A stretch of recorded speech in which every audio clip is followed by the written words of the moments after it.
My name is Mike Woods. I graduated from Wake Christian Academy in 1986. My name is Susan Chappell. I graduated in 1974. My name is Rusty Carroll, graduated in class of 1981. My name is Catherine Nice, and I was graduating class of 2007. My name is David Williams. I'm the alumni coordinator, and I work in the Office of Advancement. I'm Sarah Curry, and I graduated in 2011. I'm Charlie Wilder. I was on the board of directions when we converted to Wake Christian Academy, and it became emphasis on Christianity as opposed to just regular high school. And one of the board members donated a piece of property to build on. We started out with 7 grades. First graduating class was in 72, and we didn't really know what was going to happen, but we had confidence in the people that I met.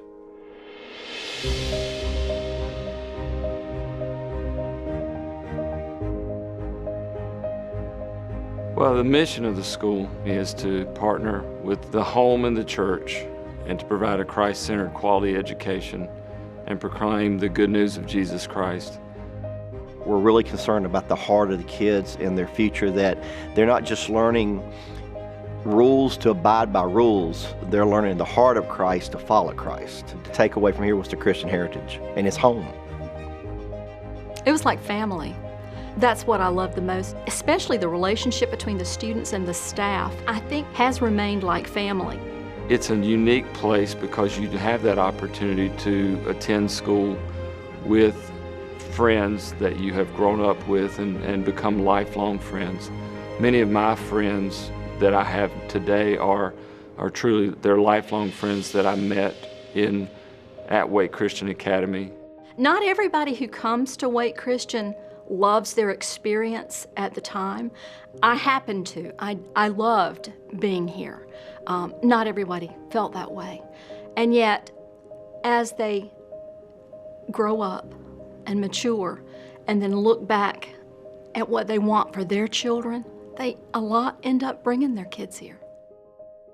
There's a lot of activity in school, academic, spiritual component, fine arts, you have athletics and student government and the Beta Club and just so many things. And you have to constantly look at these good things and make sure that they are the things that are driving you to accomplish your mission.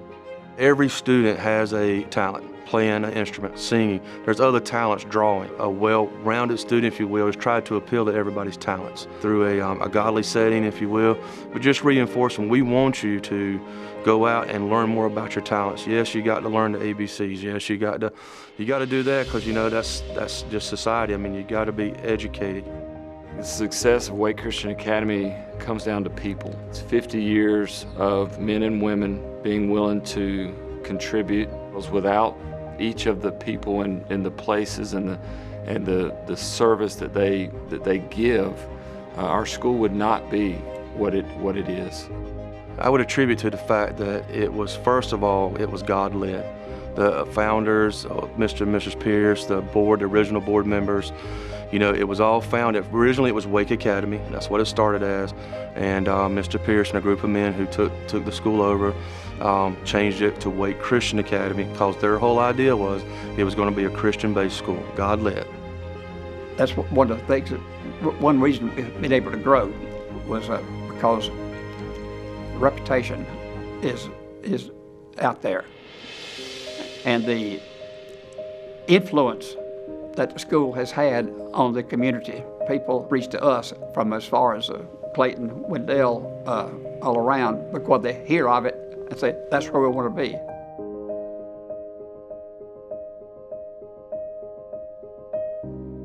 My senior year homecoming, I had the opportunity and the pleasure to be on the court, and that's a night I'll never forget. And then also, my husband, I met in middle school here, and he actually proposed to me on the football field once we both had graduated. So the football field has a spot that's near and dear to my heart. We had a lot of fun. We played tricks on classmates. We had a classmate who would typically fall asleep during a particular class, and one day he fell asleep. One of my classmates reached over and punched him real quick and said, "He called on you to pray." So my classmate stood up, started to pray in the middle of class, in the middle of the teacher's lecture. It was pretty funny.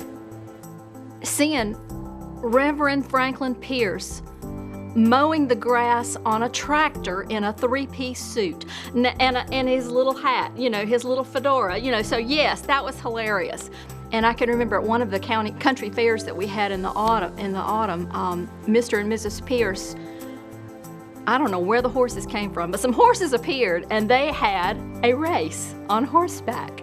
It was great. I loved it. So those are two of my funny ones.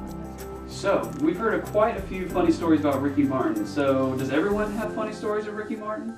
Yes, we all. Martin is a clown.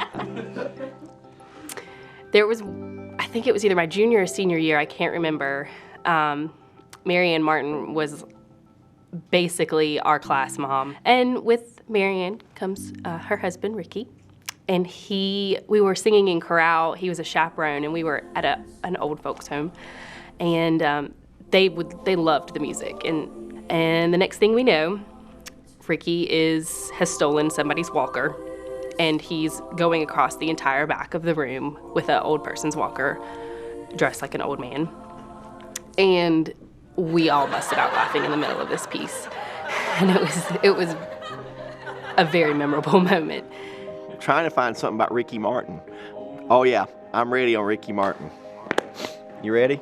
Yeah, I remember freshman or sophomore year I was in typing class with Ms. DeWitt, and Ricky Martin was in the class. And Ricky was at the back of the class, and that's when they used to put the red little taps on the keys so you couldn't see what the letters were. And Ricky would be taking them off, throwing them in the trash can, making Ms. DeWitt mad, and finally got sent out of class.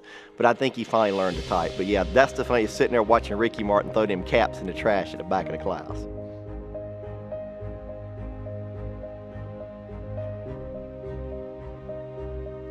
Well, I hope student-wise it will continue to grow and reach more people. I hope the curriculum standards stay high enough and broad enough to meet well-educated boys and girls.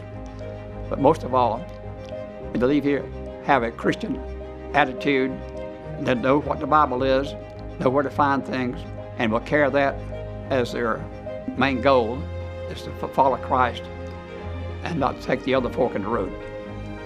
Until the Lord returns, my prayer is that Wake Christian Academy will be here to serve and do what it has done for the previous 50 years for thousands of students and families.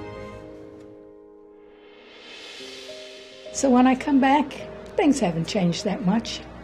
The philosophy has not. Now the grounds may be a little more expansive, but the people are the same.